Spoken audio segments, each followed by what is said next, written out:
Good afternoon, good evening, good night. Assalamu alaikum, namaste.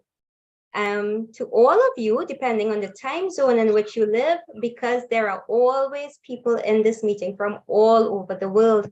I am Shakira Mohammed, a teacher for the past 15 years, and this is the 150th edition of our Zoom public meeting. We wish to sincerely thank all those who have contributed in whatever way to the success of this ongoing Pan-Indo-Caribbean and Pan-Indian Diaspora Global Project. So for 149 unbroken continuous weeks, we have been here every single Sunday. In the past 3 years and 1 month, we have featured over 609 presenters from all parts of the world, speaking on 149 topics. Ladies and gentlemen, this is a weekly forum being hosted by the Indo-Caribbean Cultural Center, which is a legally registered research and publishing company operating since 2010. In order to continue this weekly program to make it bigger and better, we are asking that you kindly give us your suggestions as well as donations, and you can contact Dr. Kumar Mahabir for details. Ladies and gentlemen, our moderator this evening or tonight is Shalama Mohammed, the co-director of this Zoom platform, who is a business teacher and researcher from Trinidad and Tobago. She obtained her master's degree in business psychology from Franklin University in the USA. Shalama, welcome. Thank you so much, Shakir. Assalamu alaikum, everyone. Namaste, and a very warm welcome to all of you. I want to thank you very much for being here with us. This public meeting will take the usual form of a panel presentation followed by questions and answers. To avoid trolls invading our program, our IT manager, Ravin Ramsingh, has muted everyone. Speakers are advised not to admit anyone, not to unmute anyone, and please do not allow anyone to share your screens. Thank you. This virtual event should not exceed 2 hours. And our program today celebrates the life and legacy of one of Trinidad and Tobago's most remarkable citizens, Dr. Kamaluddin Mohammed. He was born on April 19, 1927, and had he been alive today, he would be celebrating his 96th birthday on Wednesday of next week. Kamaluddin Mohammed was one of Trinidad and Tobago's longest serving members of parliament. He was a man of many talents, having served as the former Imam of Jama Masjid. He was a roti shop owner and a music store owner, among other things. His impact extended far beyond our shores, as he was the first non-white to be appointed president of the World Health Organization. In recognition of his immense contributions to the Caribbean region in economic, political, social, and cultural spheres, CARICOM bestowed upon him the prestigious Order of the Caribbean Community Award. He was appointed CARICOM ambassador by the then Prime Minister Basdeo Panday, and was the recipient of this country's highest national award, the Order of Trinidad and Tobago, on the recommendation of the first female Prime Minister of our nation, Kamaluddin. Despite all of the awards, though, did he feel people were grateful for his contributions to our nation and the Caribbean region? Was Kamaluddin Mohammed considered a trailblazer and a visionary leader by the political party which he swore allegiance to? Who was he in his private life? These are some of the questions we intend to address in this program and uncover how he progressed from a simple Indo-Trinidadian to Caribbean man, who would actually be called Mr. Carifta. We want to begin with a 9-minute documentary on his life. As Mr. Ferdy Ferreira would have said to me, no one can tell your story better than you. And so in this documentary, Ravin, can we have that, please? Dr. Mohammed himself would be sharing a bit of his own story.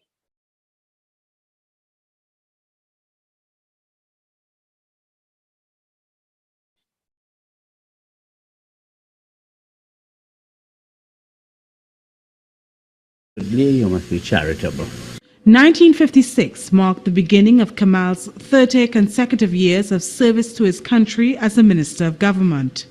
He served 2 separate terms of office as Minister of Agriculture. Then he was appointed Minister of Public Utilities, Minister of West Indian Affairs, Minister of External Affairs, and eventually his last appointments was Minister of Health and Local Government. Kamal is the only surviving founding member of the People's National Movement. He recalled that it was at an event in San Fernando in 1951 that he first encountered Dr. Eric Williams, the founder of the People's National Movement. According to Mr. Mohammed, when he first suggested to Dr. Williams that he start a political party, the historian was reluctant. I had said that since we have so many parties divided in Trinidad and we are not yet powerful, just as we got together to produce the Caribbean Kamaluddin of culture, we could do so in a political party. I made that comment, not knowing that when we finished there, we had to go to the home of Dr. Ibit Musahim for dinner. And there we started to talk, and we all asked Dr. Williams, why don't you come and lead a party? And he said that time, no, I don't want to get involved in that.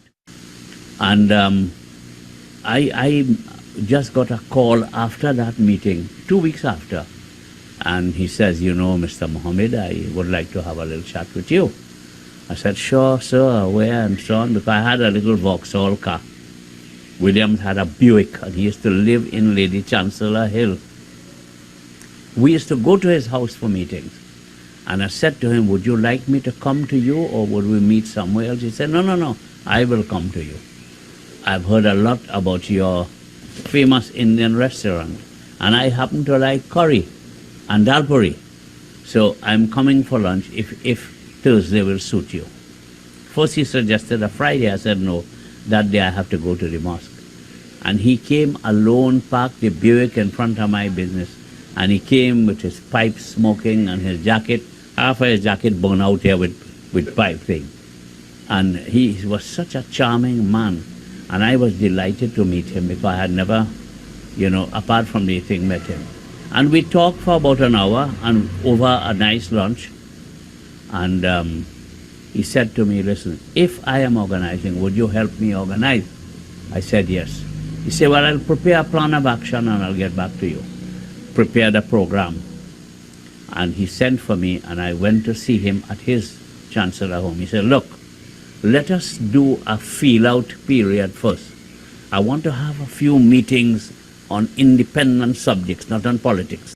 During the tumultuous years of the election campaign of 1956, multilingual Kamal recalled that he always spoke before Dr. Williams.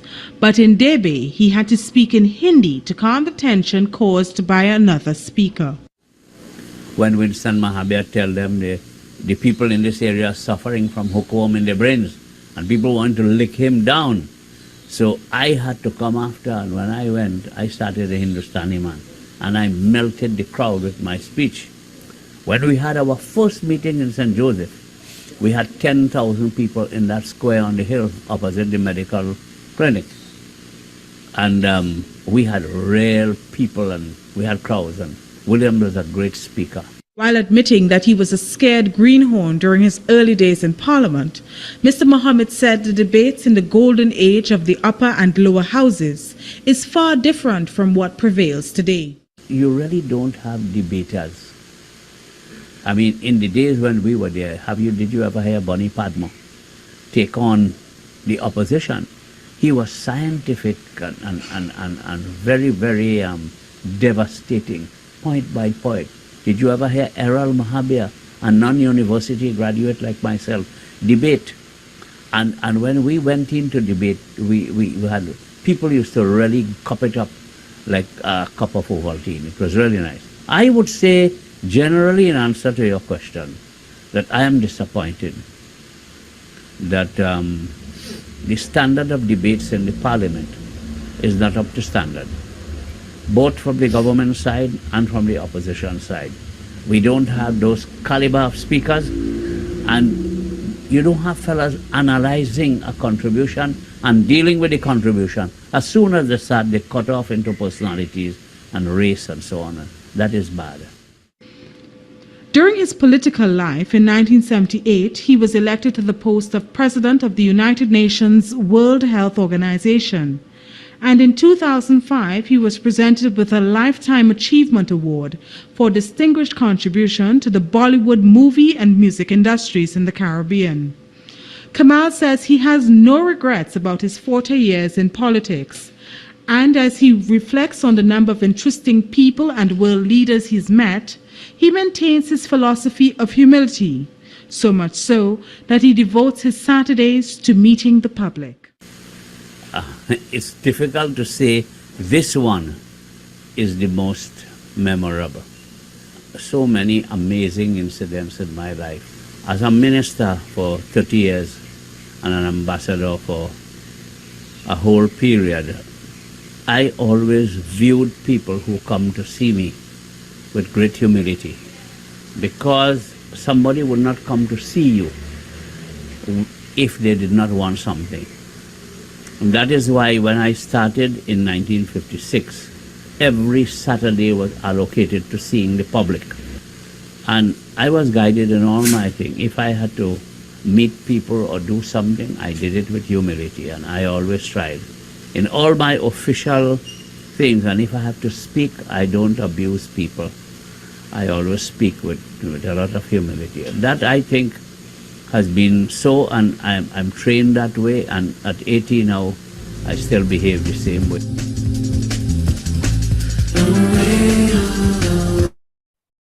So there you have it, ladies and gentlemen. No one can tell it better than he could, and he did. Now you have a better understanding. Those of you who are not from Trinidad and Tobago, you have a better understanding of who he was directly from him. Let's hear what Mr. Basdev Pandey has to say about it. Mr. Pandey is a former lawyer, politician, trade unionist, economist, stage and film actor, and former civil servant who served as the first Indo-Trinidadian Prime Minister of Trinidad and Tobago from 1995 to 2001.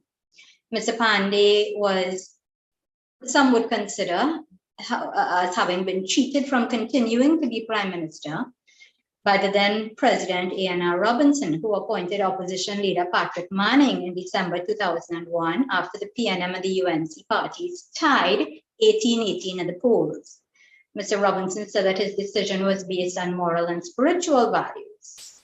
For convenience, we had to do a pre-recorded interview with Mr. Pandey, and here we will share that with you now. Ravin, can we get that, please?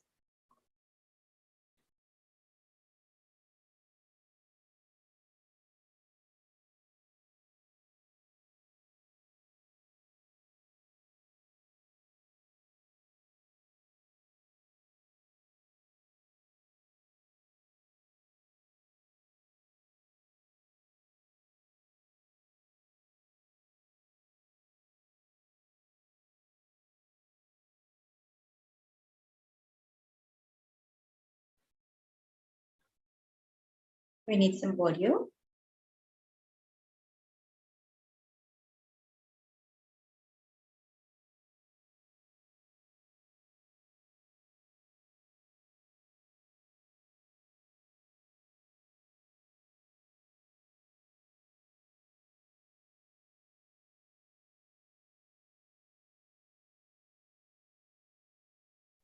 Just a minor technical glitch. 1 second. Hold on. Oh, should I stop that? No, go ahead. No, it's recording. Go ahead. All right, so Mr. Pandey, as we were just saying, this is just going to be a casual conversation, essentially. And what I need you to understand as well is that we have a number of people in our audience who are not from Trinidad and Tobago and not from the Caribbean. So they are actually possibly hearing about our politics for the first time and understanding the inner workings behind it. Okay? So one of the first things I want us to bring up is this. You were the first Prime Minister of Indian descent in Trinidad and Tobago. And some would argue that that is a title which really ought to have been held by the late Dr. Kamaluddin Mohammed. How would you respond? As a matter of fact, he acted as Prime Minister at some times while he was alive and in Parliament. But do you feel that he should have had that title of Prime Minister? Well, what should have happened to anything or anybody in those days depended upon the ruling PNM. And he, in 1981, As a matter of fact, after Dr. Williams died, it was believed that he was the most senior member of the cabinet and the parliament, and that he would, as a matter of course, be appointed as prime minister. But as fate would have it, he was not. How did you feel about that? Well, my position was that fowl shouldn't mix in cockroach business. So I sat by and watched it. Okay, I understand. Do you recall the first time you met Dr. Mohammed? Oh, the first time we met was when I would have gone to Parliament, because I left Trinidad when I was 27 years old or something like that. And when I left, I was 24 years old. And I had been a teacher, a civil servant, all kinds of things, and not really concerned with the politics. I left in 1957, I think, and returned in 62. So that there was all this period when I was not concerned with the politics at all, but rather engaged in studying. Right. And during that period of time is when he would have been a minister in several ministries of government in Trinidad and Tobago. That is correct. So would you have had your first interaction with him upon your appointment, election as Prime Minister in 1991? In 1991. Or prior to that? No. 1991, who was Prime Minister? You? Oh, me? Oh, sorry. When I became Prime Minister, well, we had to appoint an ambassador to CARICOM. And I just thought that he was the most qualified person for the job, even though he was not a member of my party, and he never supported my party, but I thought he was the most qualified person for the job. In fact, at one time he was called Mr. CARICOM, as you remember. Mr. Carifta, yes. Yeah, because he had done so much work in CARICOM, helped to build the organization. And therefore, when I became Prime Minister, I thought that he was the most qualified person to fill the job. And we appointed him as such. Excellent. So during your interaction with him, can you tell us what he was like as a person?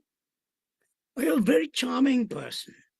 Very polite, can be very charming on every occasion. I can't remember ever seeing him angry. That's unusual. He was that kind of person. Very personable, very charming. Is there anything in particular that you remember about him? Any episode or anything in particular that you remember about him that really thrilled you? Nothing special, because in those days the Parliament was not conducted in the manner in which it is being conducted at present. People were polite to one another. They had to say what they had to say as vociferously as they can and as plain as they can, but there was no enmity. Right. I think that was the difference. As I've said before, when somebody asked me about Manning, I said, they asked me, how can I be friendly with a political foe? And I said he was not a political foe. How can I be friended with a foe? And I said he was not a foe. He was a political opponent, which is a completely different thing. And that really established the relationship in my days during the parliament. That is to say, it was not one of vindictiveness. It was not one of spite and malice or anything like that. They were not my enemies. They were my political opponents. They're in government, and they wanted to do all they can to get me out. And I was in the opposition and doing everything to get where they were. So it was that kind of relationship. It was a civilized relationship. Mhm. Did you ever consider inviting him to be a member of the UNC? No. I thought it would have been an insult to him. Him. Yeah. Mhm. That is to say, he having been a member of the parliament for so many years under the PNM, the PNM had been very brutal to him, as you know. Mhm. In fact, I think it was 1986 when there was a changing of the guards. He was booted out of the parliament or left the parliament or ignored by the parliament, whatever. And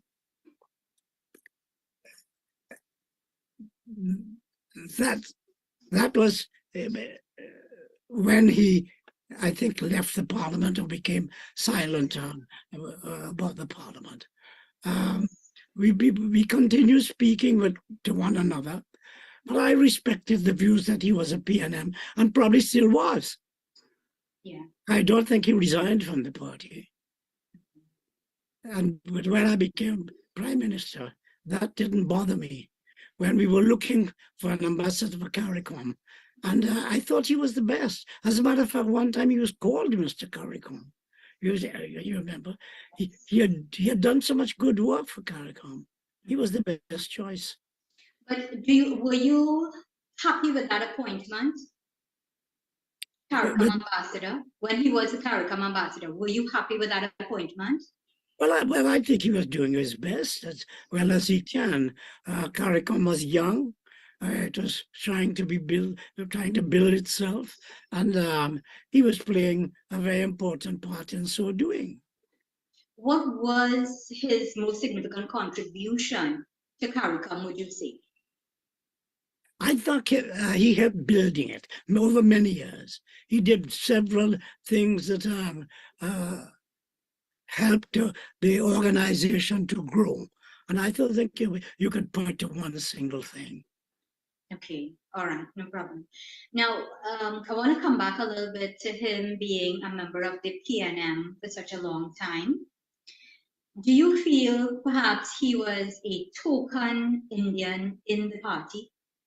He was used. He was used. The entire Mohammed family was used by Eric Williams in order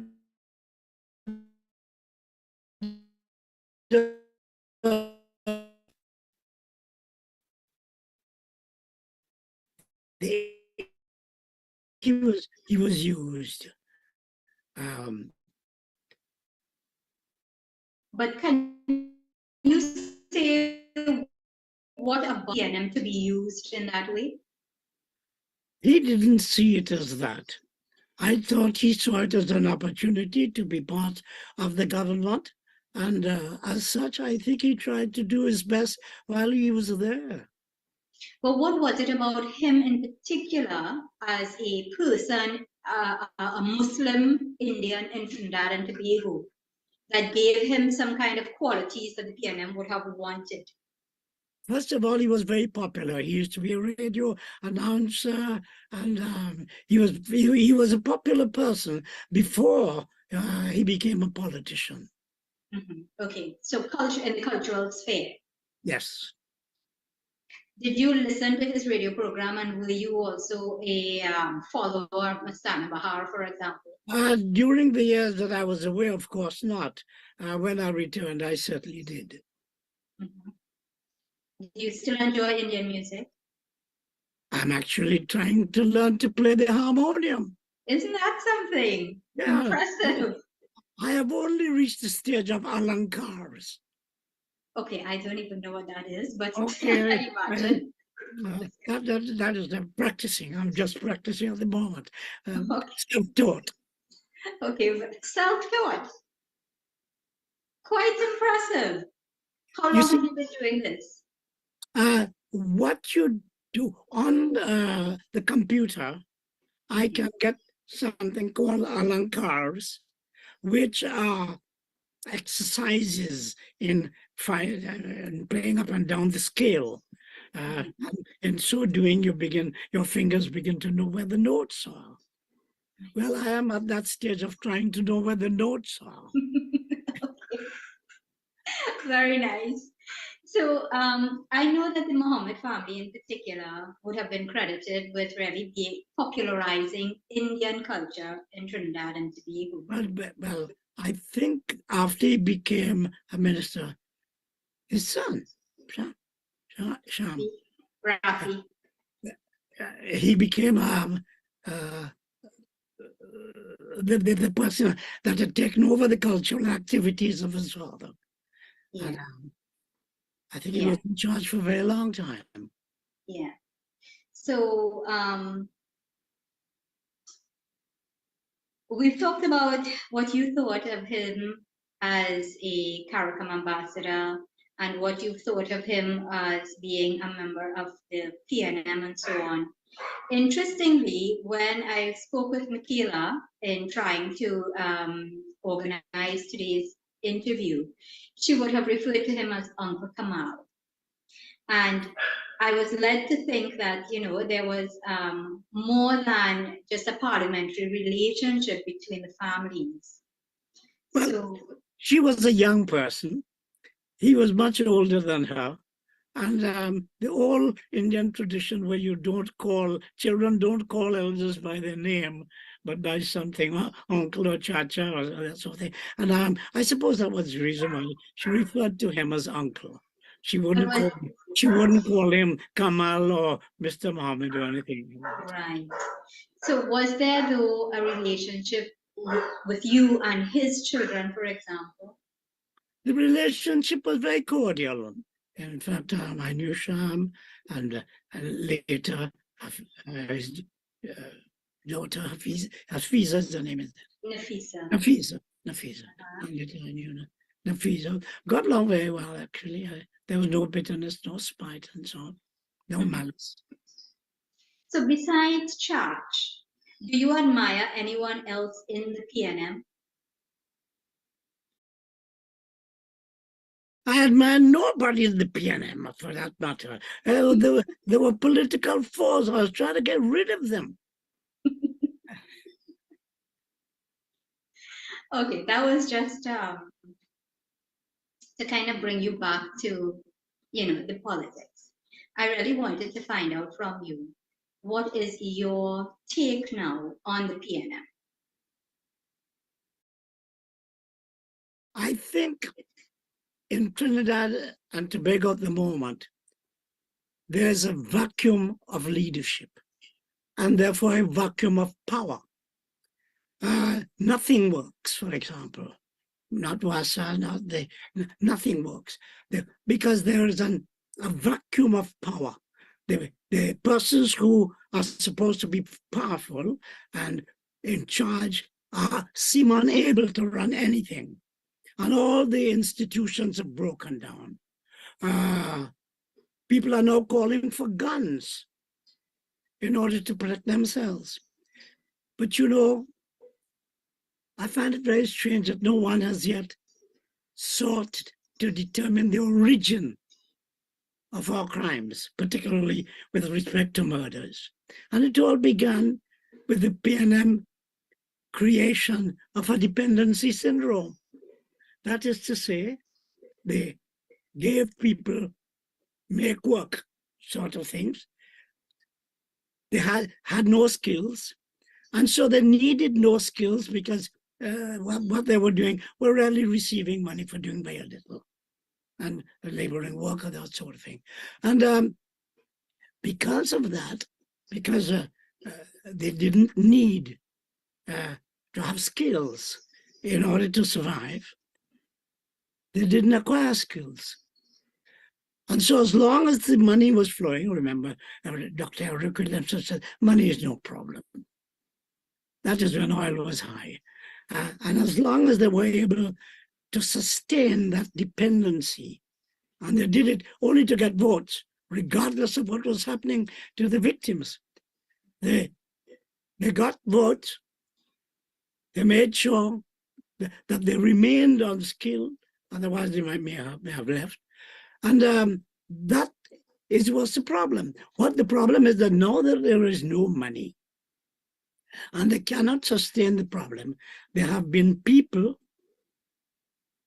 who were grandmothers who went through that syndrome, who had children who went through that syndrome, who had children who went through that syndrome. So there's a whole generation of people who were dependent upon the government for sustenance while the government had money. Now that the government has no money, I don't think anybody is thinking, what is happening? The people have no jobs. They have no jobs because they have no skills. They have no skills because they were kept on getting money without skills. What do you do when you hear your children crying for food and their cries are bursting like thunder in your ears? What do you do? You have no skills. What do you do? There is only one thing to do. And that is the beginning of the situation in crime. Of course, the whole society is now one of corruption, mismanagement, and that sort of thing. Did you ever have an occasion to discuss that dependency syndrome theory with Church? No. Church was part of the dependency syndrome. He was the PNM, and that is the system Eric Williams had introduced. And he didn't object to it. We raised in Parliament many times the inequity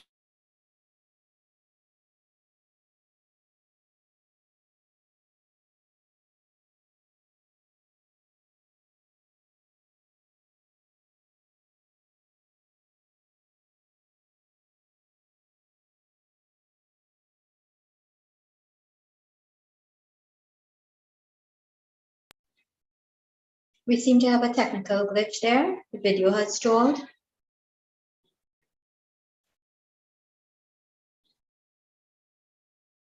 We should restore in a second.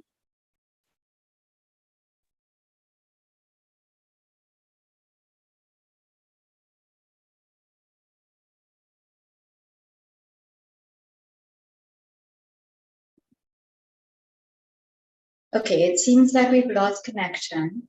Robin will let us know in a second. She was a doctor. Oh, it was coming from his end? Yeah. Robin, can you fix it? No, I wasn't able to get the because of the size of the file. All right, okay. We'll maybe have to resume when he's able to log back on. All right, thank you. Okay, ladies and gentlemen, in any event, Mr. Pandey was sharing a lot of information, and we were coming very close to the end of that interview. So it is possible that we will run the entire thing for you, and you will see it in the recording of this particular program. At this point in time, I think it would make sense for us to bring in our second speaker, and this is none other than Mr. Ferdy Ferreira. Mr. Ferdy Ferreira is a 91-year-old political activist, commentator, columnist, and a foundation member of the ruling People's National Movement, the PNM, as well as the Organization for National Reconstruction, the ONR. He is the recipient of an honorary doctorate of human letters from the University of Trinidad and Tobago, UTT. He was a former political advisor to both Dr. Eric Williams and Mr. Carl Hudson Phillips, as well as to Dr. Keith Rowley, the current Prime Minister. Mr. Ferreira is the author of 2 books entitled Political Encounter, 1946 to 2016, and Portrait of a Patriot, which was published in 2022. Mr. Ferreira, welcome. You should have free access to your mic and your video.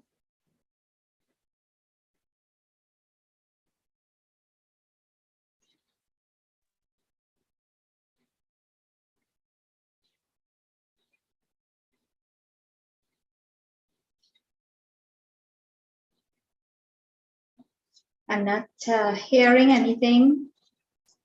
Donna, are you there? Robin, can you unmute Donna, please? Donna Henry.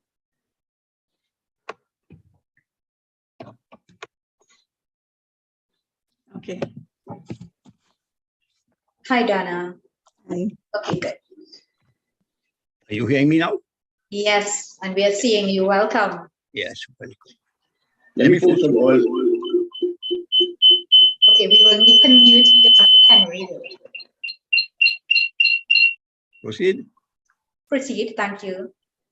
Yeah, let me first of all extend early birthday greetings to my fellow Geminian and personal, dearly beloved friend, Mr. Vasudev Pandey. And secondly, the correct, an incorrect statement that was made earlier on. It was Mr. Ellis Clark in 1981 when Williams died, who made the appointment of Mr. George Chambers. It was not Mr. Robinson. Dr. Williams died on the 29th of March, 1981. And from the Constitution, the president had I think he was Governor General at that time, had the right constitutionally to appoint a prime minister, but that, however, was subjected to the recommendations of the party. And the person who recommended Mr. George Chambers instead of Kamaluddin Mohammed, my friend, was the chairman of the party, Mr. Boise Privat. So I just want to make that it was not Mr. Robinson. Now, can proceed with the Kamaluddin Mohammed I knew. Kamaluddin Mohammed was one of the founding members of the PNF, a young, dynamic colonial Trinbagonian, an active member of the Muslim community. At an early age, he entered the political arena, winning a seat in the then St. George County Council at the age of 26. It was the age of political individualism. The party system was still in its formative years. The emphasis was more on the candidate than the party. During this period of our political history, the candidates dominated the political arena, from Supriani and Butler, Gums, Roy Joseph, Tang, and Bryan, to Ranjit Kumar, C.C. Abed, Badisagan Maharaj, the Sinilang brothers, etc., etc. Whether they were identified with a political party or not, the candidates and the quality of their presentation was what attracted the electorate. It was the age that can be described as the age of standpipe politics. Who can put down more standpipes in the village, increase old age pensions, keep prices on alcohol and tobacco down, and give a little increase to government workers across the board. This was the political atmosphere on which young Kamaluddin Mohammed entered the local political dial in 1950.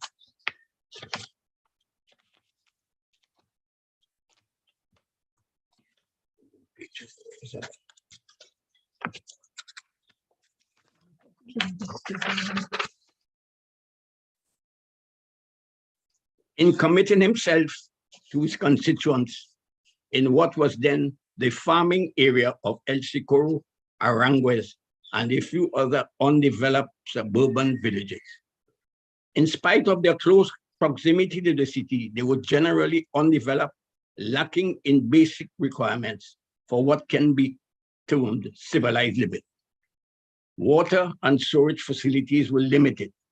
Roads were unplanned and unpaved. Little or no electricity, no street lighting. A transport system almost totally dependent on the Trinidad government railways and a privately run bus service. This is what young Mohammed had to deal with, first as a county councillor and subsequently as a government minister, in addition to the fact that one, as a government minister, a product of the Indo-Trinidad community, he now became part of a successful Afro-based party. Two, defeated a prominent popular Hindu czar. That did little to endear him to the Indo-Trinidad community that had already established itself as a political force. The launching of the PDP in 1953, preceding the Afro-based PNM in 1956. Indo-Trinidadians generally, led by Badisagan Maharaj and the Mahasabha, were clearly out front prior to the arrival of the PNM in 1956. Now here comes young Kamal, without a formal education, not only not identifying himself with the Indian-based political party, but defeating an incumbent Hindu stalwart and becoming part of the first party government in the colony.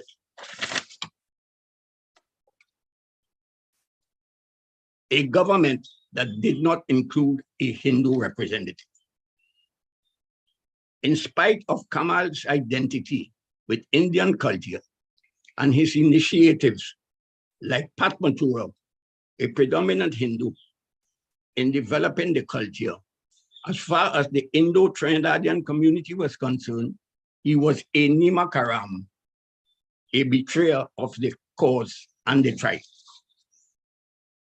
How and when he got involved in the national movement and the role he played in its formation and early development, its overwhelming early success, with his full support and enduring loyalty from 1956 to his and the party's defeat in 1986, is already well documented. What motivated and inspired this national icon, a natural politician, to give almost his entire life to the service of his fellow men and his country under circumstances that would have put some of the best to an early rest. From day one, as a party member and government minister, Kamal was under the gun, not only from his political detractors and opponents, but elements in the Afro-based PNM party. In spite of his loyal and devoted service to the party, country and region, they continue to question not his performance, but his loyalty to the government and the party. Consistent with our inherited imperial culture of divide and rule, the suspicions of the tribes did not escape him.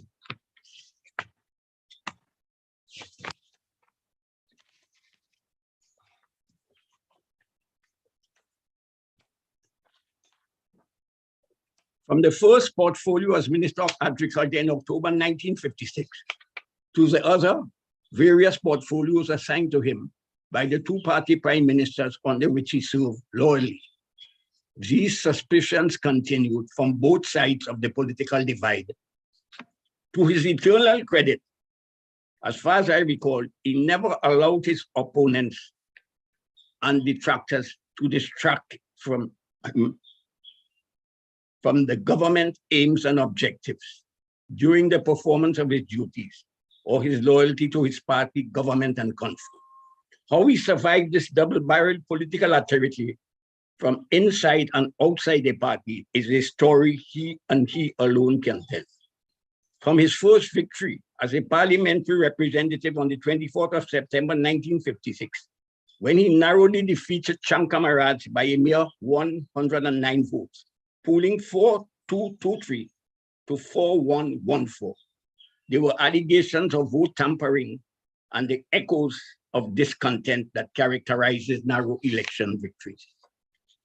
Having overcome this impasse, he now had to implement the party agricultural development policy, as enunciated in the People's Charter, as follows, quote, our economic program concentrated on agriculture, industrial development, the maximum utilization of all arable land, expansion of credit, greater local production of food, government land settlement, food processing, expansion of the fishing and forestry industry, etc., etc.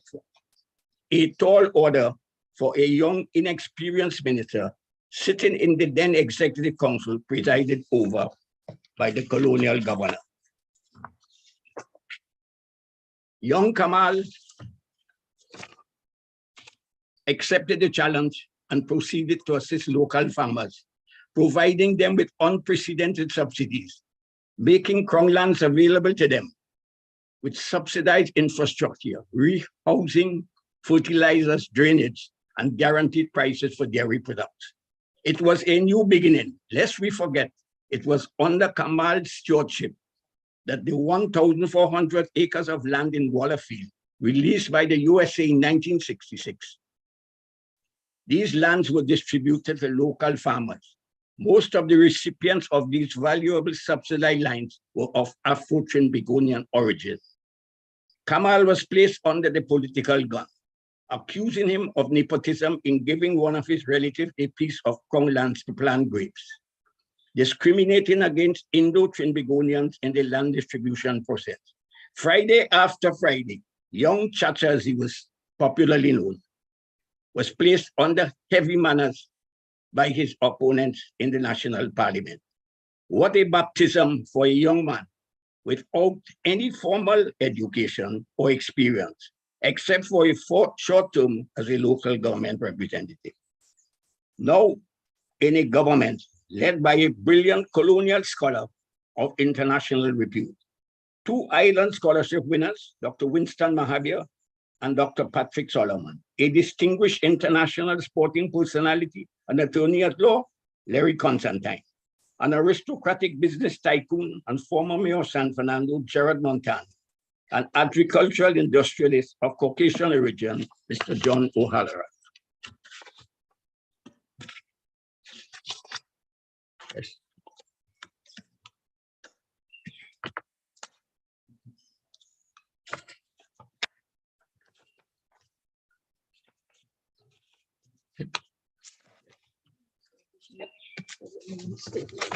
Yes, there we go.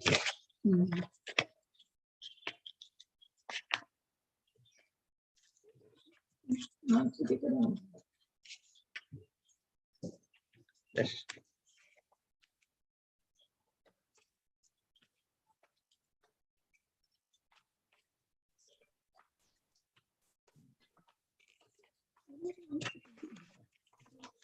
Donna, the video is off. Sorry. Yes, sorry about that. Okay. Yeah. John O'Halloran, bringing up the rear, was Minister of Labor and experienced trade unionist leader. Donald Granado, representing white-collar workers.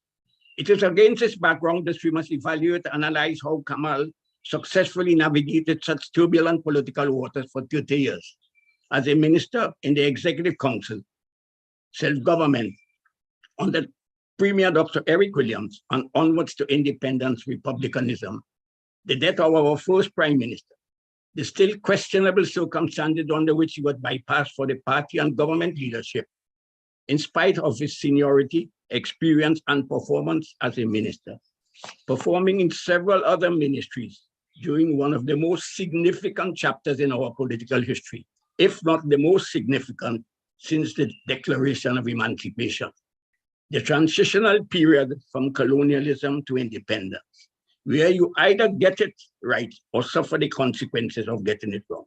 Kamal played a significant role against all odds as an Indo-Trinidadian in a predominantly Afro-based government that was placed under heavy manners both in the National Parliament and at the Marlborough House Conference for Independence. With his former Indo-Trinidadian cabinet colleague, Dr. Winston Mahabir, departure from the political Guyana in 1961, under circumstances well documented in his book, In and Out of Politics. Kamal's non-selection as a delegate to the Marlborough House Conference in May 1962. Mr. Said Mohammed was the government Muslim representative at the conference. Kamal never once broke rank, or as far as I'm aware, publicly criticized the party or government. In a political atmosphere characterized by chronic tribal antagonism, easily exposing the young nation to tribal conflict, he knew only too well, unlike so many of our past and current political gladiators, the consequences of fanning the flames of tribal racial conflict. Even when he felt unjustifiably so betrayed over the appointment of George Chambers as Prime Minister, he was prepared, unlike so many others, as a patriot to put country before self.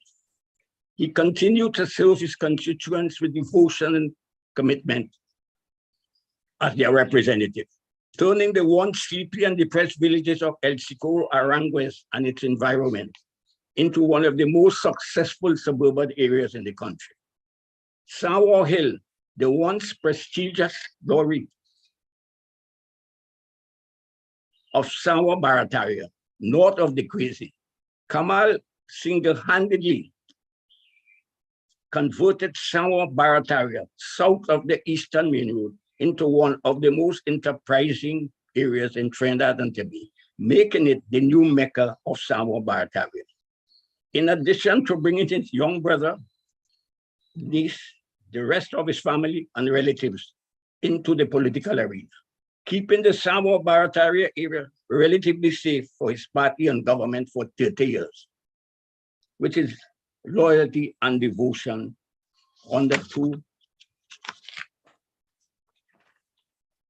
Prime Minister, subsequently offering his services to the current Prime Minister, Dr. Keith Rowley. He offered to serve as the party chairman on Dr. Rowley's team in 1996. When Dr. Rowley challenged incumbent leader, Patrick Manning, for the leader of the opposition, for the leadership of the party. Like myself, we were unsuccessful. His loyalty and unquestionable devotion to party, country, and region as Minister of West Indian Affairs not only earned him the respect and admiration of the former Caribbean leaders and administrators like Michael Manley, Errol Dipabaro, the birds from Antigua, Compton from St. Lucia, and all those who he came in contact with. As far as recall, I never saw him angry or displaying levels of questionable behavior in public office, consistent with the expected standards of parliamentarians. Always approachable, always available. Whatever his negatives, whatever his failures, he continued to the end to be the patriarch of the Mohammed clan, to serve, to help, assist, and advise all those who sought his attention, always with respect and dignity, fully conscious and aware of the consequences of tribal racial conflict. He must have asked himself many times, what am I doing this for? The answer, my beloved country. He never forsake his constituents, living under relatively modest circumstances. Among them, what affected them affected him. Even until the end, he remained a resident of Mohammedville, a servant of the people. This is the Kamal I knew, respected, and admired.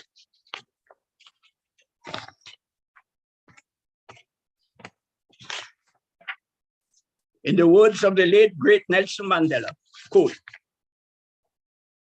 like Mandela, the ideals he cherished, his fondest dreams and fervent hopes may not have been realized, but that is besides the point. The knowledge that in his day, he did his duty and lived up to the expectations of his fellow men is in itself a rewarding experience and a magnificent achievement. Thank you.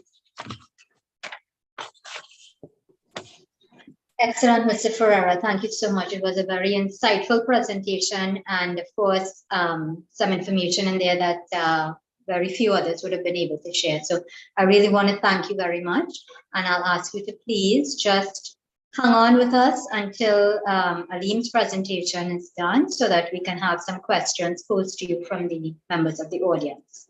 Thank you so much. Will comply. All right, so ladies and gentlemen, we are now moving on to our third and final speaker, and this is none other than the son of Mr. Kamaluddin Mohammed. Let me introduce you to Alimuddin Mohammed. Before we bring on Alim though, and I tell you all about him, let's just roll a video with his father's iconic and captivating voice in sharing with you one of the radio series that he was known for, that is Indian Talent on Parade, which was first aired in 1947. Robin, let's have that, please. To those who are responsible for putting the station on the air, I wish success and good fortune in their venture.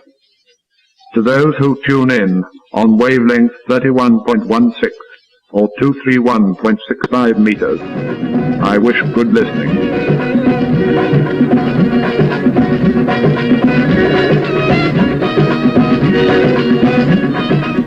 Good morning, ladies and gentlemen. As you have recognized by now, it's the theme music of the Naz Zamana Orchestra, and we are bringing you today a one-hour program in continuation of this particular occasion, the 148th anniversary since the indentured immigrants came to Trinidad and Tobago.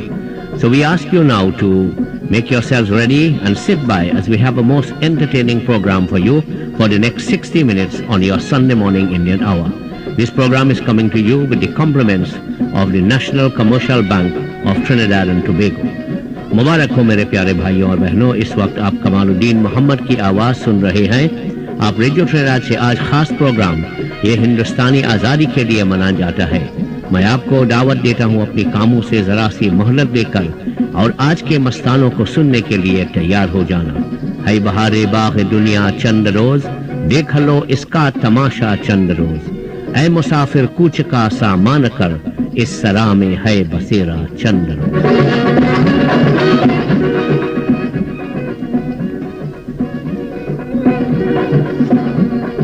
Ladies and gentlemen, today I'm very pleased to be associated with this program at the invitation of Mr. Moin Mohammed, and to join you for the next hour to bring you songs and music and some words from our distinguished friend Nasrul Ramaya, Hardev Hardat, Earl Haywood, Jamir Hussain and Sukhdev Jagdev, as we join together to bring you a special program to commemorate the 148th anniversary since our forefathers arrived in Trinidad and Tobago.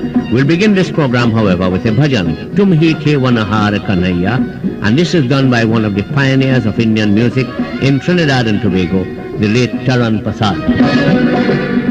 Tum hi the vanahar kanhaiya, tum hi the vanahar, tum hi the vanahar kanhaiya, tum hi the vanahar.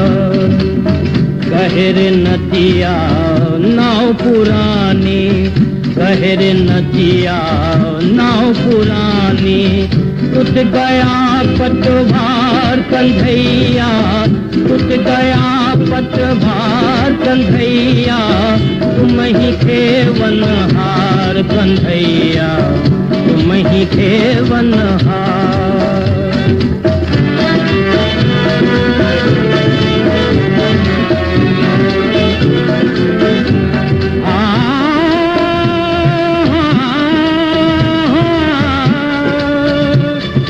सब भी छोड़े कोई संग न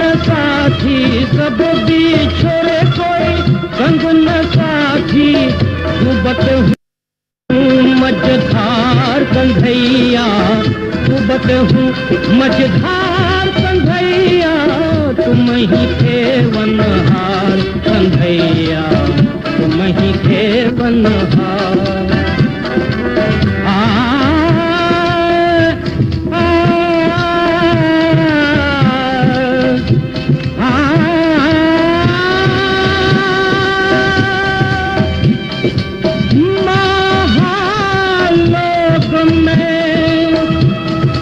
जीवन बीता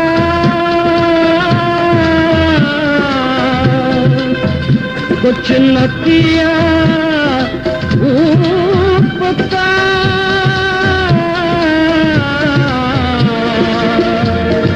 भव सागर से तुमी न मोहना भव सागर से तुमी न मोहना कौन लगावे पार कंधैया कौन लगावे पार कंधैया तुम ही थे वनहार कंधैया तुम ही थे वनहार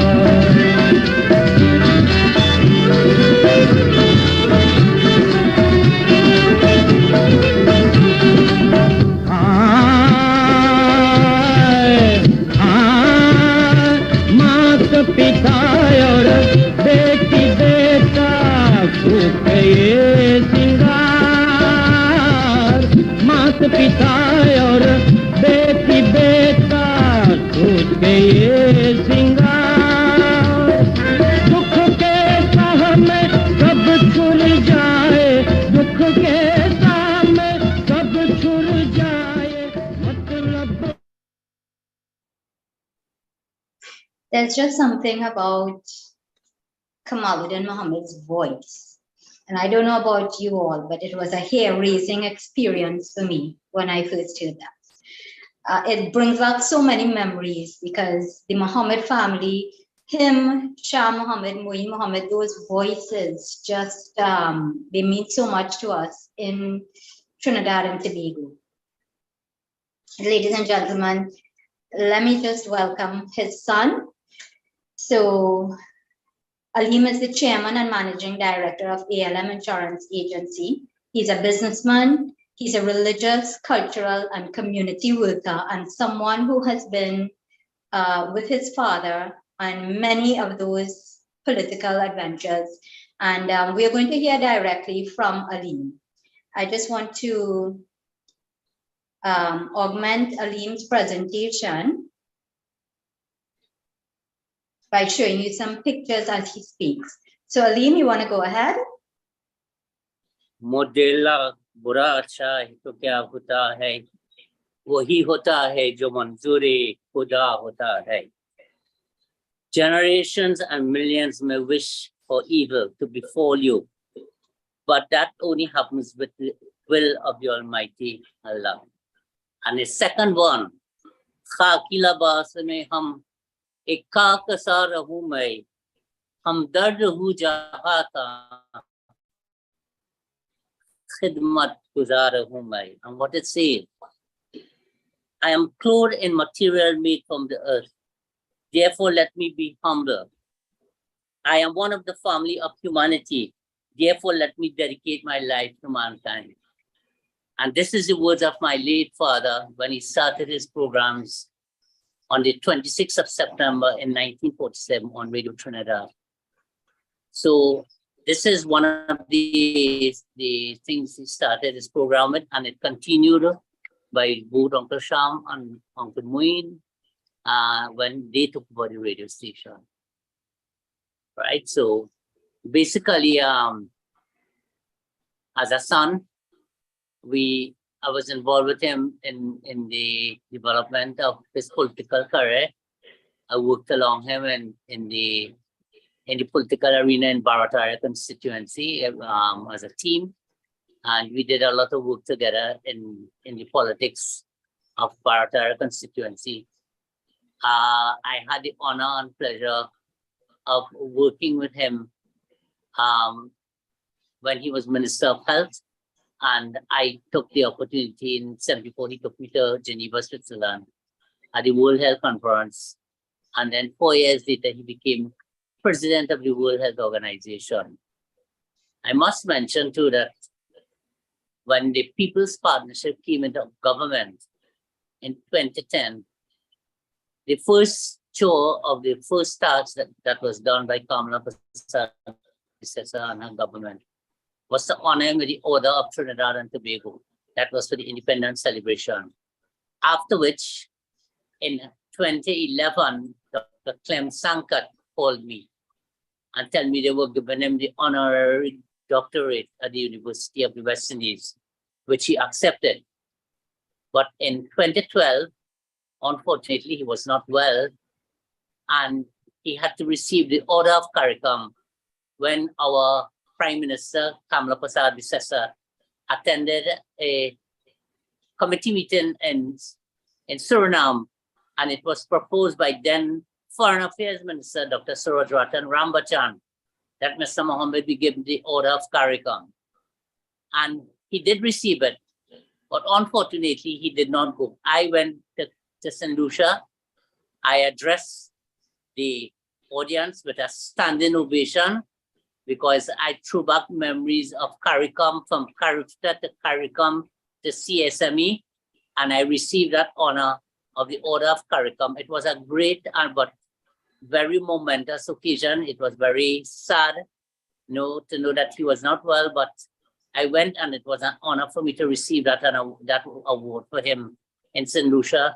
And when I finished spoke, every single leader left the stage when the session done, and they came straight to me and my wife, and they congratulated me on the speech, because I went back to the history from 1967, when Dr. Williams wrote him that famous note to tell him, "Dear Kamal, I am satisfied that time has come for serious attack on the Caribbean and economic community.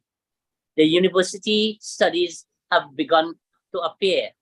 I have received the first of two conference official proceedings. The meeting the heads of government ought to be shortly be convened. Notwithstanding Jamaica present difficulties regarding the PM, perhaps precisely because of them, I believe we should actively start the discussion at the highest level at the heads of governments, and particularly to seek and initiate contact with the new associated states. For this top level minister is required. I have therefore decided to assign you the responsibility to you, so I am announcing you tonight. I would want you to immediately start familiarizing yourself with both the weighty issues involved and prepare for my consideration as soon as I return from Uruguay. A plan of campaign involving your visits to the several territories and the principal areas of discussion. You propose an early discussion by you with Murray Sabga Aboud here in Trinidad immediately initiated. I take this opportunity for thanking you for your hard and valuable work in the field of public utilities. That was the beginning when there was confusion, or when West Indies Federation fell in 1958. The terms with Dr. Williams and especially Jamaica, Bustamante, and they were not on speaking terms. And my father took a delegation for 9 days, and we went up to the Caribbean island because they were planning to start a movement without Trinidad. And he went up and he was able to talk to all the leaders in the Caribbean, and they came to a conclusion. And CARIFTA was formed in March of 1967. So that is as much as I can say what I did, what he did in the area of agriculture. In the field of health, everyone will know that when he became Minister of Health, Dr. Williams wanted our students who were having problems to get places in med school in Jamaica and England and all these countries. There were limited spaces. And in 1974, when we went to Geneva, Switzerland, he started discussion with PAHO and the World Health Organization about the development of a complex, a medical complex. And so came the Mount of Medical Sciences Complex and the Mount of Women's Hospital, which was firstly opened, and then the complex. And it is there where today, by the grace of the Almighty, that thousands of our children are doing veterinary surgeon, medicine, pharmacology, dentistry, right here in Trinidad and Tobago. That institution is a living testimony of the work of my late father in the field of health. And well, he did a lot in health. He did a lot in foreign affairs, with CARICOM. And as Ambassador, as Mr. Pandey said, when the UNC government came into office, Mr. Pandey offered him to come and work and continue to work in CARICOM, and he did what he's supposed to do in CARICOM. On Wednesday coming, he would have been 96 years old. And we, whenever I see things or hear things about him, it is very sad, to know that he's not around us, but he's with us in spirit. But one of the things about my father was that his success in life was not anything about material things. It was his strong belief in Islam as a Muslim, because he was one of the youngest imam in 1947 in the Jama Masjid. He used to teach Urdu and Arabic, and then they made him the imam of the Jama Masjid in Port of Spain. Then from Jama Masjid, he went into politics as Dr. Furry and Mr. Pandey would have told you.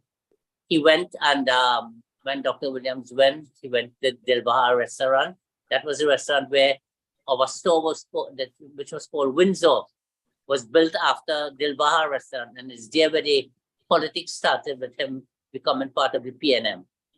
I must say here too, I would like to recognize the role of the People's Partnership Government for giving him the various awards and honors that he deserved over the years, because the previous governments did not consider those awards for him, but Kamala Prasad Desai, I want to thank her, and Mr. Pandey himself for taking him out of the retirement age and asking him to serve his government as ambassador to CARICOM.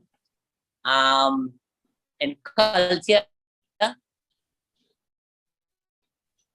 I myself started in 1970 with the late Shah Mohammed in Mastana Bahar as the liaison officer. The program is now 53 years old, and I am the only surviving member of the original Mastana Bahar Lab. I'm not active involved with the program, but my brother Rafi is continuing the work of my father on radio. He's on Taj Radio. And then Uncle Moin continued, Uncle Sham continued. And the entire family, Aruna, Sadro, you have Kayal, you have Jamal, we all, they have continued and carrying on the farm. My father was a very strong family man. He loved his family a lot. And I remember Jamal, a couple of years ago, wrote a book called 13, which highlights the life of the 13 children and their families. So he was a family man, he was a religious man, he was a community worker. He was one of the founding members and the chairman of the Nur Islam Mosque, the mosque board in the Nur Islam Mosque. And he played a vital role in the development of the El Socorro Sama community. And in his spare time, even being a minister, he used to go around Trinidad and Tobago, giving Islamic lectures and doing a lot of community work. We have, as his children, have tried our best, but we cannot follow in his footsteps. Because I always say that there will be only one Kamal, one Sham, one Muin, one Haidar. There will be never a second in any of them. We can only follow, but there can be no other person. And my father, in fact, just 2 days ago, Friday last, my mom, who is still alive, may God give her more life, she celebrated her 89th birthday. And he would have celebrated his 96th birthday on the 19th of this month. But Allah knows best. He passed away at age 88. And on the 30th of November, and was buried on the 1st of December at the El Socorro Muslim Cemetery. So Shalima, I don't know if you want to ask me any more questions concerning my father, or his life, or anything. Yes, Ali. In 1981, when Dr. Eric Williams passed away, there was the expectation among the national community that we would have had an announcement that the next prime minister would have been none other than Kamaluddin Mohammed. All right, Shalima, let me tell you what happened. Yeah, thank you. Let me tell you what happened. On that same day was my little brother's birthday, Nasa, as you would know. And we were in the gallery with Uncle Sham, Muin, and all of us were linemen in the gallery. he got a call from President's house. I think Rafi answered the phone and he went to the phone. And I never seen my father got dressed so fast.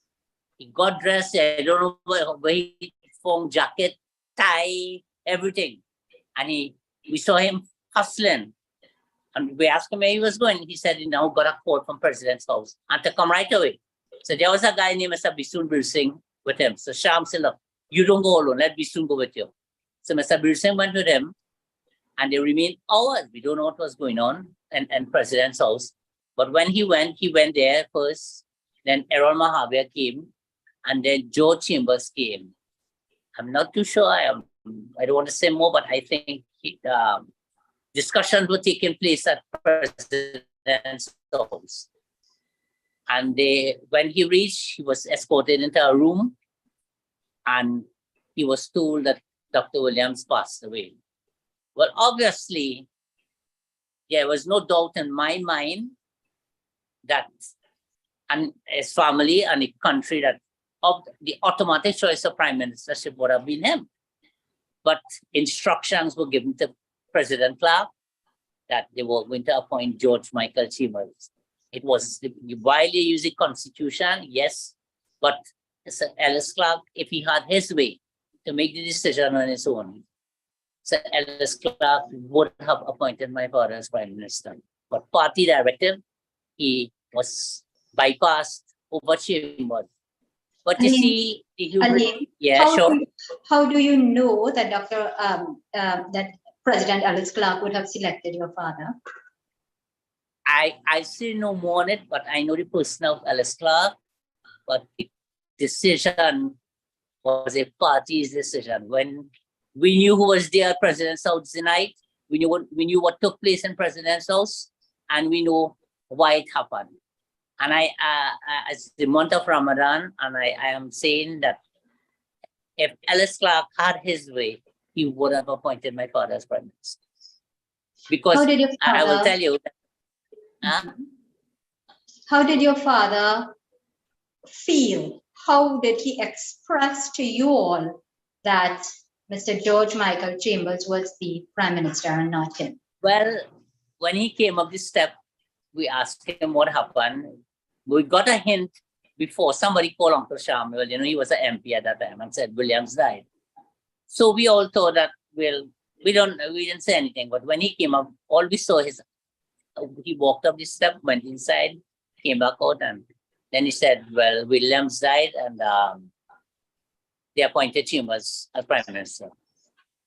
And everybody was silent, but we couldn't do anything. The party had made this decision and directed the president what to do, and they had to do.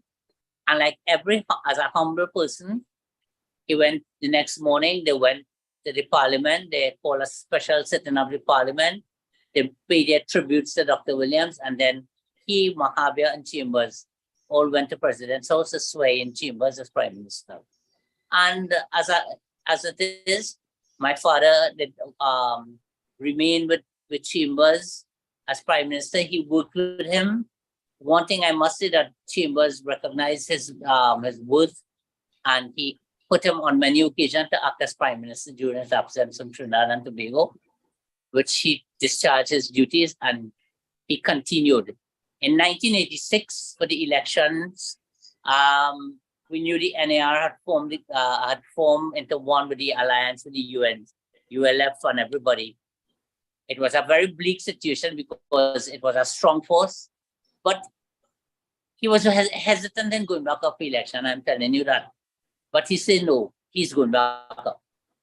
But he went back up for election, and the party was defeated to the 3-3, and that was the end of his career in the political arena. He ended his political career. He remained and went into our family business on 55 Queen Street. That was the Windsor. And he stayed there and set up a little office doing consultancy pro bono, right? Talking to people, giving advice. And then in 1990, we had the unfortunate fire in the 1992 when our store was completely burnt down. And we lost everything in that property. And then after that, he had now started preparing right writing his biography, and we lost all the material. But thank God we had other material at home, and we got Dr. Hamid Ghani, and we took almost 2.5 years to write the biography, of which I am proud to say that I was part of the writing of that biography. Mukesh Basudev, and then Furi even came once with us and spent some time. Nasalu Ramai, and a number of people came on Saturdays when we were writing the biography. But I must say, Shalima, it was a very touching thing to know things that was happening while that biography was being written, and the things that happened during that time had he been a minister. But I could say that my father was a very dedicated man to every task and duty he had, because every time he got into ministry, people thought that Dr. Williams demoted him, but Dr. Williams never demoted him. Dr. Williams put him where he thought he was fit. He started in agriculture, and if you see the background where I am, you'll notice aquarium and fishes. He was Minister of Agriculture. And in his house in Fazal Avenue, where we live, he had aquariums right around the house. And he moved from agriculture to public utilities. Then he went into Minister of Health and local government. And under him, in local government, the borough of Point Fortin was done under his stewardship. And then in local government, he did a lot of work in local government. And in fact, at age 24, he was one of the youngest chairman of the St. George County Council. And then he went into active politics. So that every ministry he went into, and then when Chambers won the election in 1981, he came right around the table and he put him back as Minister of Agriculture from 81 to 86. So that was his roundabout turn back into the Ministry of Agriculture. Let's talk about him in terms of culture. Right. What happened? My father was close to the Jama Masjid on Queen Street. We had our business. He had our business place on Queen Street, the Dilbahar and Windsor stores. And on Queen Street, you had Ustad Nazir Mohammed that had the Naya Zamana Orchestra, which they formed. And we were associated with Naya Zamana Orchestra. And Uncle Moin was associated with the Naujawan Orchestra. So we used to go there to listen to music with the Naya Zamana Orchestra. And then on Thursdays, he would go to the radio station. And in those days, the bands used to come on a recording program live on the radio.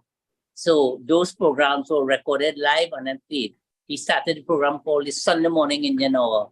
And that is the words I started with, the Kaki Labas and Mudela. He started this program every Sunday with Muslim prayers and Hindu prayers to start his program. And then the radio program, when he came active, involved in the politics, he handed over radio programs to Uncle Moin and Uncle Sham. And then Rafi, my brother, went into the radio program. And then Rafi is still in the radio at the moment. All the other Mohammeds are basically all, but Sham children, Jamal and Kayal, and they are running Mastana Bahar. It is still on, back on TTT. It was off for a while on TTT, but it's back on TTT now. And it is now celebrating 53 years on the air. Alim, but do you know why being part of Indian culture and promoting it was so important to both him and your uncles? Well, you see, we grew up in a culture and nobody was involved in the cultural aspect. And my father loved Indian music. And because Taran Prasad, Jamir Hussain, all these boys, my father used to do composition of songs. Because the song Dila Gafel, he composed that song. Ma Bapa say, all those qasidas, he composed those songs. Isaac Yankaran sang Dila Gafel. And that is a song about death, right? So he was a composer of songs and music. That is why our family was entrenched in Indian culture so much that he started it and he carried it on. And like singers from throughout Trinidad, whenever they want a song right, they would come home and say, Church, I'm doing a song. I want to do a song. I want you to write this song for me and translate it.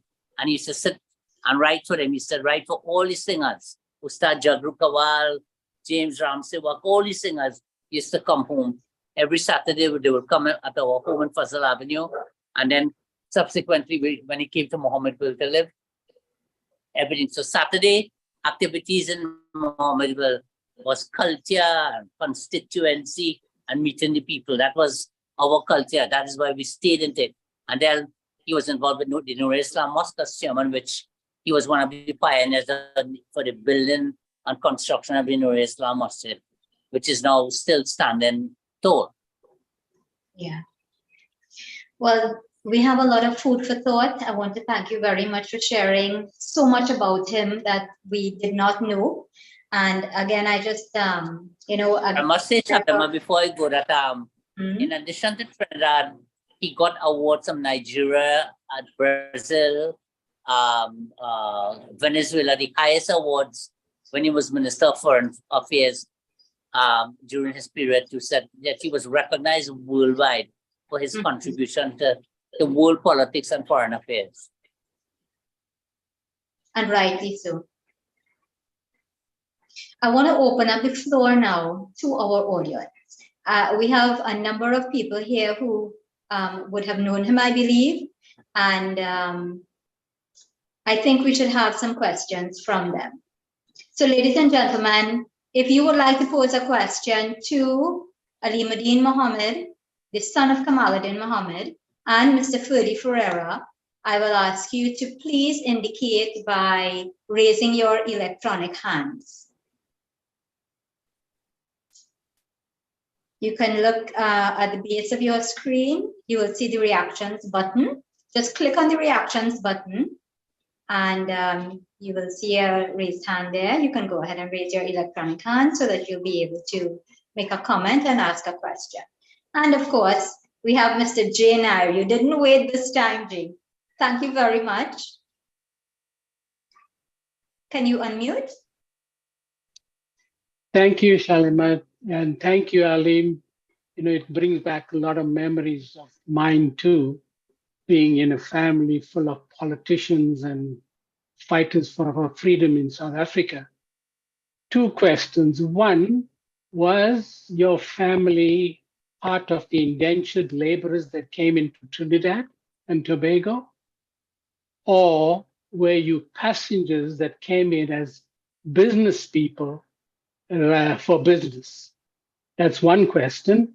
And second question is, how much of the South African struggle infiltrated the movement amongst the Indian community in Trinidad and Tobago during the 40s and 50s and thereon till 85?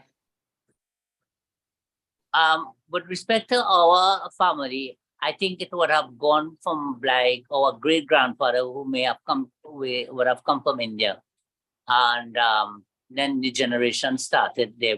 They didn't come on the ship. Maybe our great grandfather would have come, because I know that our ancestors came, the Mohammed ancestors came from Kerala, because I remember going to India and Uttar Pradesh. We came from that area. But as for South Africans, I'm not too sure about any, and in my area or my period, it had the South Africans coming in that particular time. Right, but Alim, can you say whether or not the struggle that was happening in South Africa with apartheid and so on, whether that would have influenced any of the politics in Trinidad in any way, or how did it influence your father, if at all? I never heard him already talk much about the South African. I know that he was a very close associate with India, with Jawaharlal Nehru and Gandhiji, and because of the cultural aspect, of the Indian cultural aspect, he would have had, but I presume he would have had some of the history of the Mandela and the South African aspect of it too. That time South Africa was Rhodesia under Ian Smith was the Prime Minister. And by the way, Shalom, I want to thank Mr. Pandey and my good friend, who I have to go and see after Ramadan, and meet Ferdy Ferreira, for being participants on this program today. Yes, I agree. Let's take another question from David Clark. David, go ahead and unmute, please. Okay, all right. I would like to say, buenas tardes. And my question is that he did a very great job to the country of Trinidad and Tobago. He did a great job. David, did you have a question?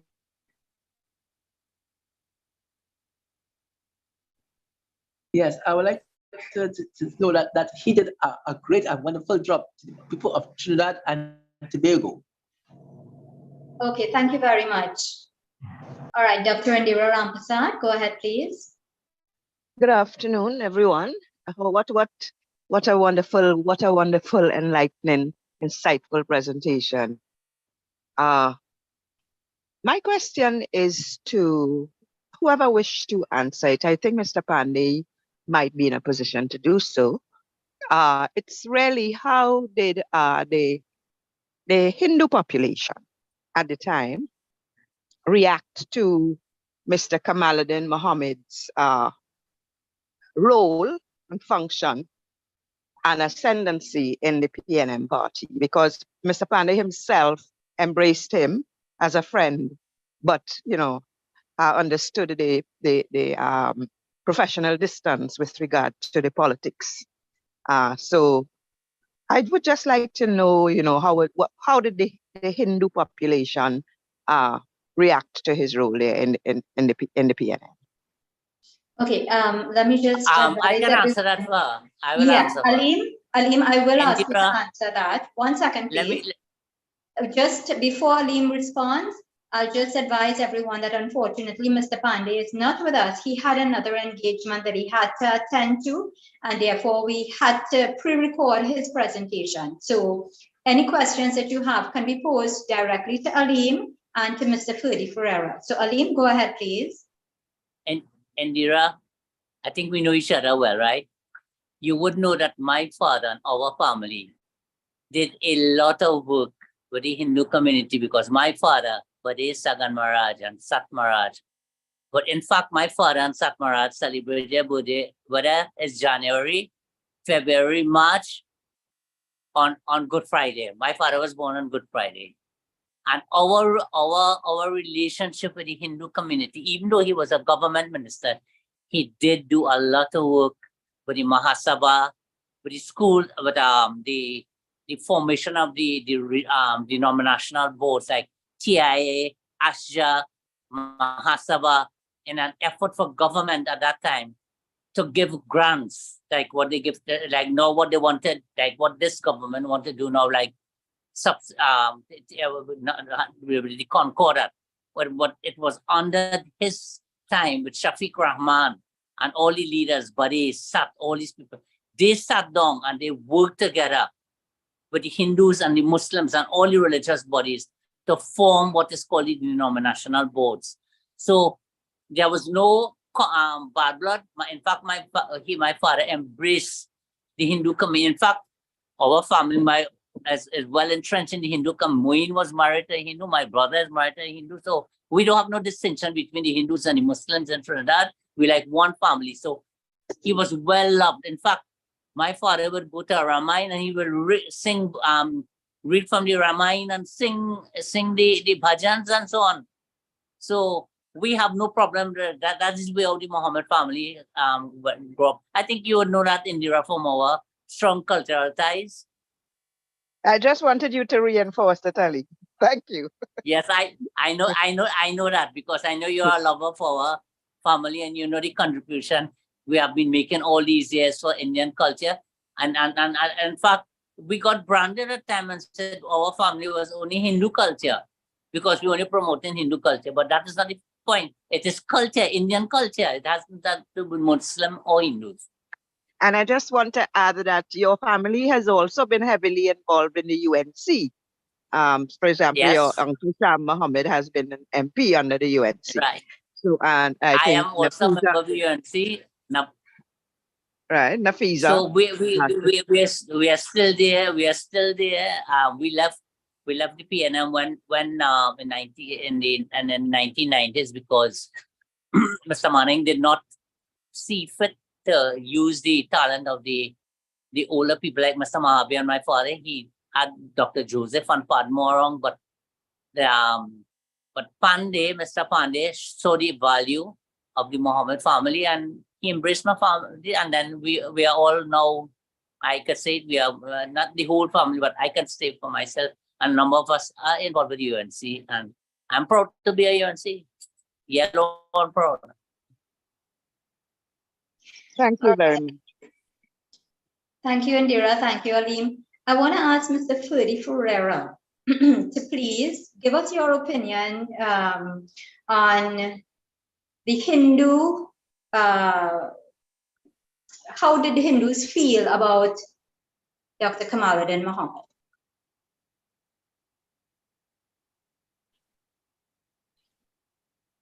Mr. Ferreira? Donna, you'll have to unmute, please.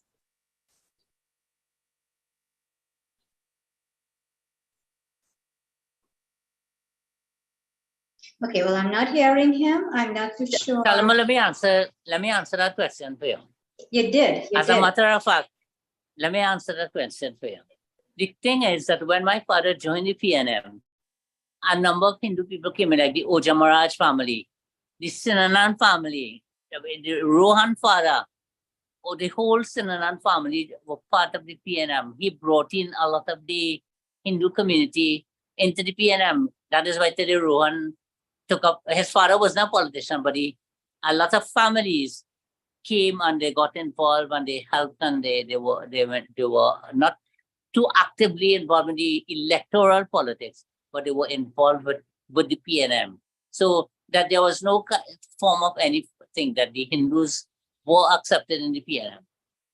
And you had Devdutt Oja Maharaj, who was also a senator in the 1991 time with Mr. Manning. And you had so you had a number of people who were even within the Senate. Nan Ramlong, as she was from the Vishwa Hindu Parishad. So the Hindus were really accepted to in the PNM as they are at the present moment. All right, thank you. I think Mr. Ferdy Ferreira just joined back. So I want to get his take on it as well, Aline. Donna, can you unmute?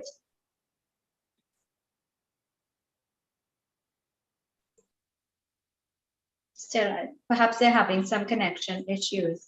We have another question here, and this one is from Diana and Ghani Singh.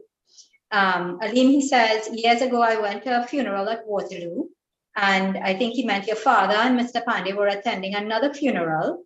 He met your father, and he looked at Mr. Ghani Singh and made a comment about, the comment was, you have a very colorful tie.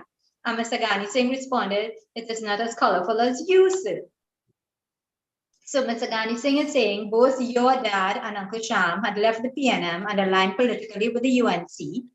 What were his personal thoughts in the lead up to that decision, since he was a PNM stalwart and would have discussed it with his family? All right. Okay. In 1991, we were Uncle Sham was in the PNM up to 1991, and the UNC had approached him to fight a seat for the UNC because, I mean, I don't like to go into the details of what went on from 86 to 91 with the PNM, right? But he decided to fight the Caroni East seat, and he went up for the Caroni East seat, and he became member of parliament for Caroni East. And then you would realize that Mr. Pandey had offered my father his ambassadorial position. But joining, I can't substantiate whether he joined the party or not. I can't answer for him on that. But he became active with the UNC. I know that. We used to go to the meetings and so on because they embraced him. The party he founded, not Mr. Ferreira. Mr. Ferreira is a gentleman. The party that he founded, there was a time when they were calling the old and new PNM, right? They did not embrace people like him, right? But he was embraced, and there's no doubt we went around. We used to go to the meetings of the UNC, and then Sham was MP. He became MP for Karen, and then he died suddenly in 1993, as you would know, in May of 1993. You know, so that there's no hard feelings about what happened. The Almighty always put things in a way that things happen for that reason. All right.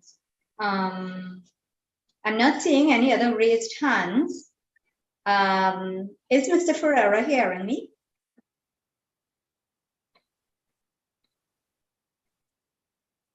I don't know. I'm seeing Donna, but I'm not hearing or seeing the video. Yeah, okay. All right, well, if no one else has questions, I'm going to ask you to make a closing comment, Ali. This is, okay, sorry, there is indeed a question. I'm seeing Pawan Bhatia. Go ahead, please. This is Vishnu Bisram. Oh, Vishnu. I do remember church very well in the UNC period in the 1990s and up until 2004 thereabout.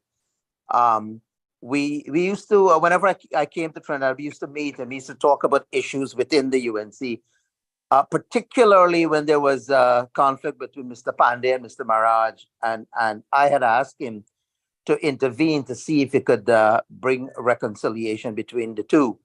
And I believe, not believe, I know for sure that he did his utmost best to reconcile the parties. Continuing well into 2007, I believe, he tried. And it was his intervention that led to that unity in 2007, again, between Pandey and Ramesh. And subsequently, with the formation of the alliance in 2010.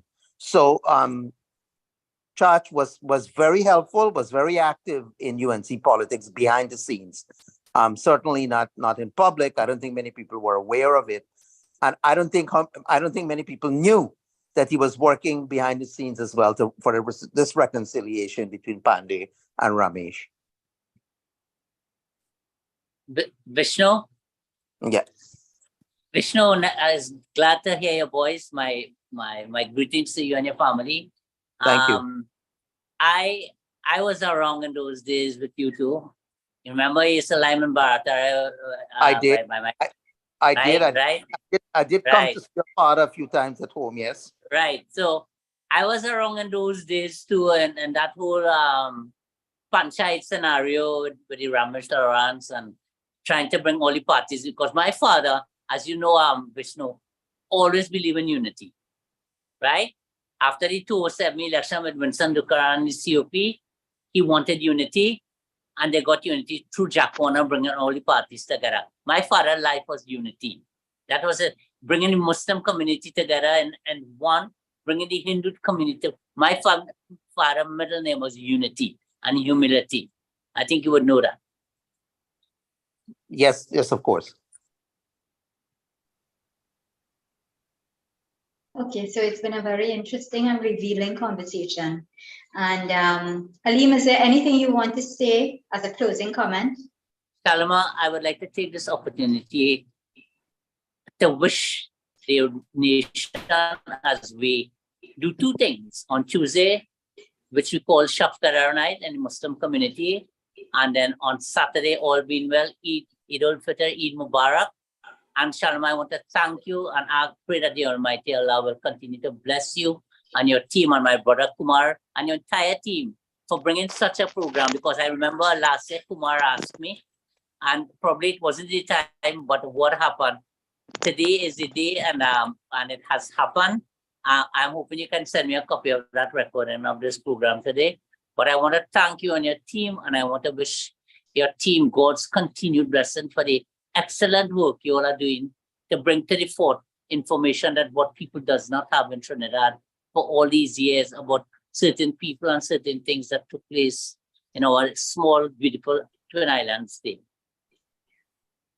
I want to thank you for your time, Halim. Thank you for sharing all of those facts that we are not aware of. And nothing was prepared on paper. All this was done ab lib.